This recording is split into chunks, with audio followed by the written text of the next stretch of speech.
नमस्कार दोस्तों, मैं नरेंद्र कुमार गुप्ता आज एक नए बिंदु के साथ आपसे जुड़ रहे हैं।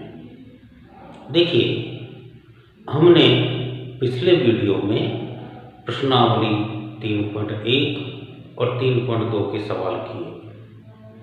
उसके बाद हमने समांतर चतुर्भुज की भी कुछ विशेषताएं देखी, समझी और एक वीडियो भी पूरा देखा। अब हमारा जो अगला बिंदु है वो है प्रश्नावली 3.3।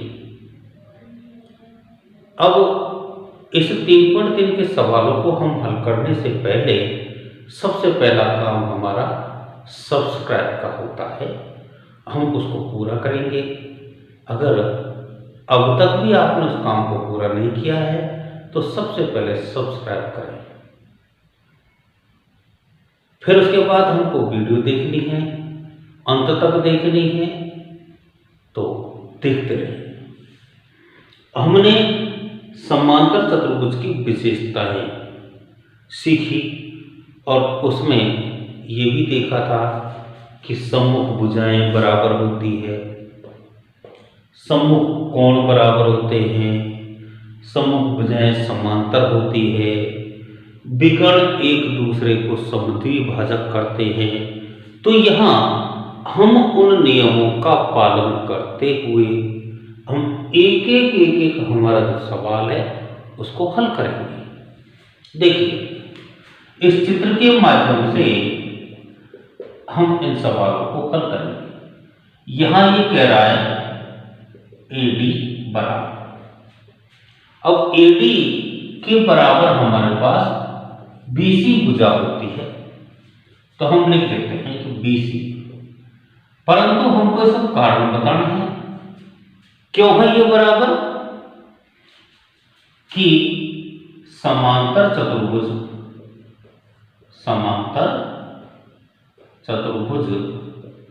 की सम्मुख भुजाएं समान होती है, इसलिए हमारे पास में ये दोनों एक दूसरे के बराबर हो। नंबर दूसरा जो हमारा सवाल है ये कहता है कोण DCB। अब कोण DCB इसके बराबर कौन सा होगा? हम जानते हैं कि समांतर चतुर्भुज के सम्मुख कोण बराबर होते हैं, तो DCB हमारे पास ये है, तो इसका सम्मुख कौन सा होगा? DAC, कोण DAC। तो यहां भी हमको ये लिखना है समांतर चतुर्भुज के सम्मुख कोण समान होते हैं। अब आप इस बात को देख रहे हैं कि ये इतनी सारी चीजें हम कैसे इसको कर लेते हैं। तो थोड़ी सी बस केवल अगर हमने समांतर चतुर्भुज की विशेषताओं वाली वीडियो को अच्छी तरह देख लिया तो इन सवालों को हम जो करवा रहे हैं हमसे पहले ही आप उसको हल कर सकते हैं। इसीलिए आपसे बार बार कहा जाता है कि वीडियो को अंत तक देखना। यहां OC, अब OC के बराबर कौन सी होगी? ये OC है, तो इधर कौन सी आ जाएगी? OA। अब ये OA जब बराबर आए तो इसका कारण क्या होगा?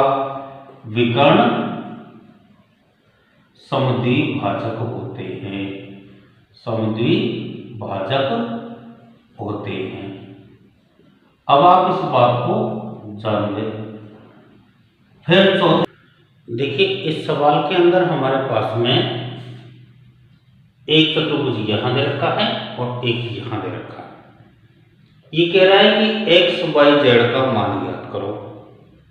तो हम पहले इस पहले नंबर वाले को देखते हैं, इसका हल क्या होगा? हम यहां जानते हैं चूंकि समांतर चतुर्भुज के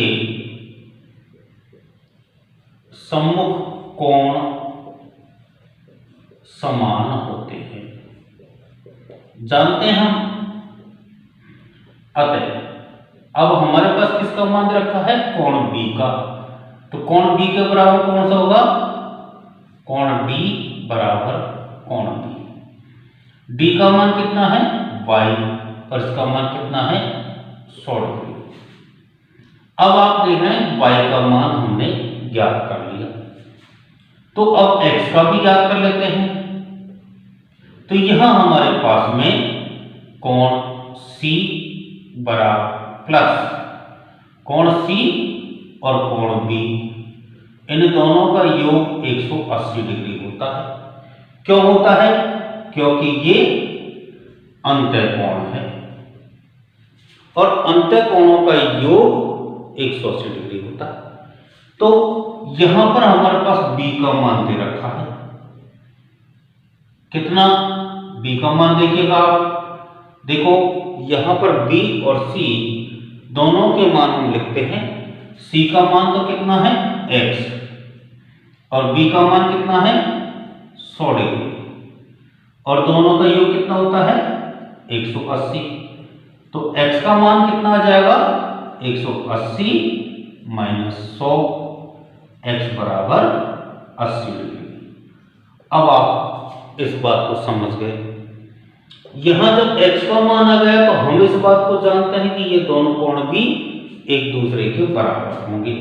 तो देखो कोण A बराबर कोण C, कौन से कोण है, सम्मुख कोण। अभी जो अपन ने ऊपर लिखा है उसी प्रकार से ये हमारे पास हो गया। तो कोण A का मान तो कितना है Z और C का मान कितना प्राप्त कर लिया हमने 80 डिग्री। ऐसे हमारे पास में x का मान तो कितना आ गया 80 डिग्री, y का मान 100 डिग्री और z का मान 80 डिग्री हमें प्राप्त हो गया। ये हमने एक नंबर को हल किया। अब हम 2 नंबर को भी हल कर लेते हैं। देखिए इस 2 नंबर में हमारे पास सबसे पहले हम y को ले लेते हैं। तो यहां कोण y प्लस 50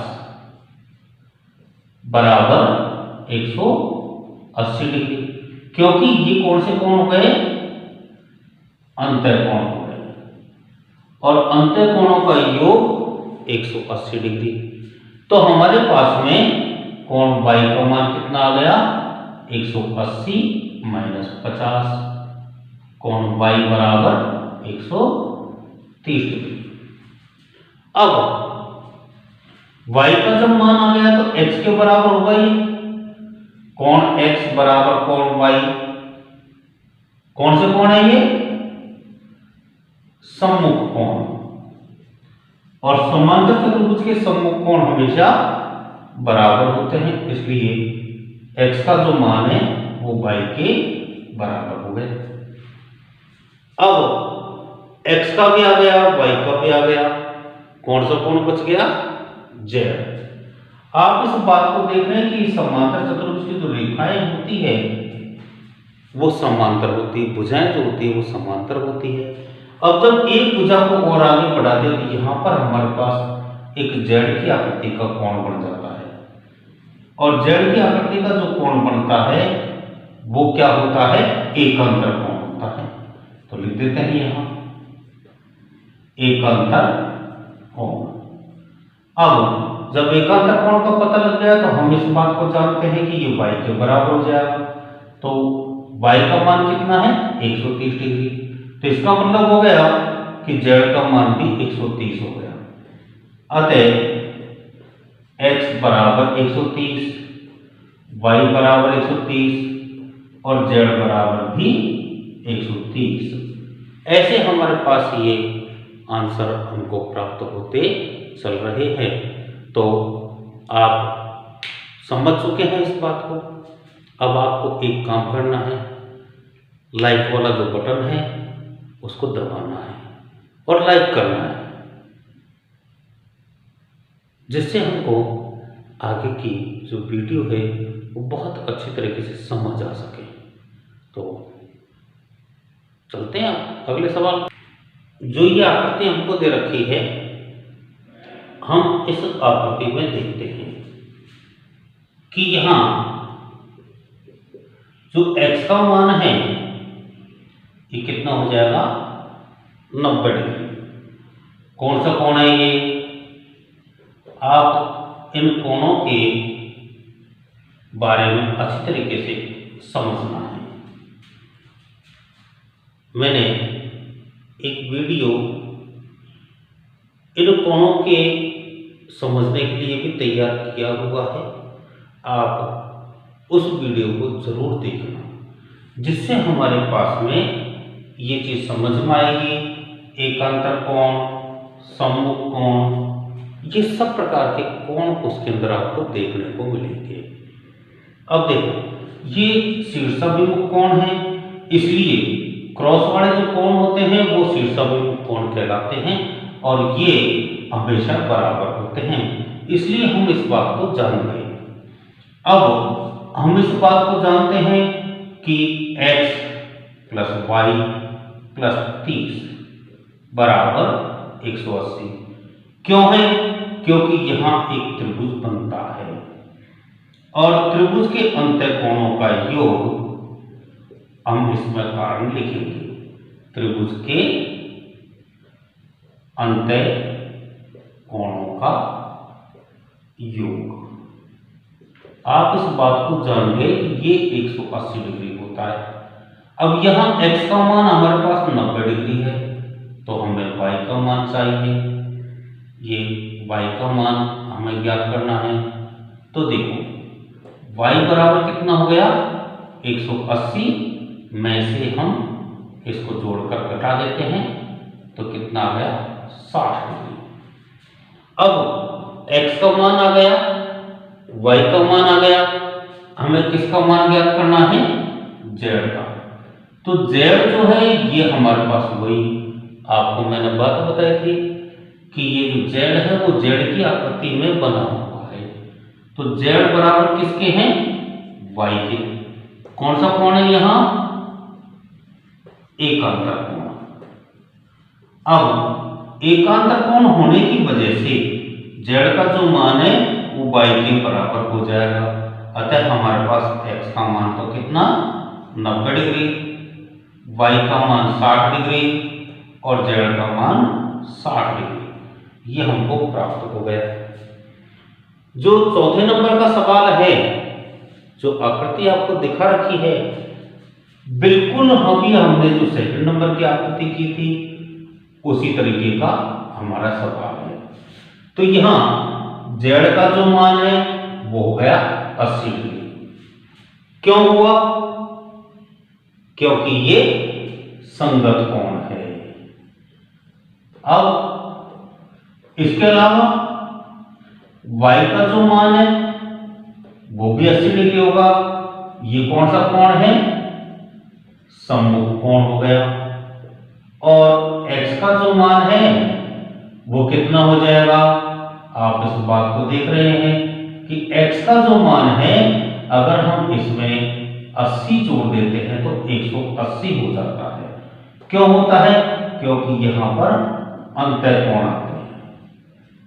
तो हमारे पास x का जो मान है वो 180 में से हम जब 80 घटाएंगे तो जो बचेगा 100 डिग्री, वो हमारा x का मान प्राप्त हो जाएगा।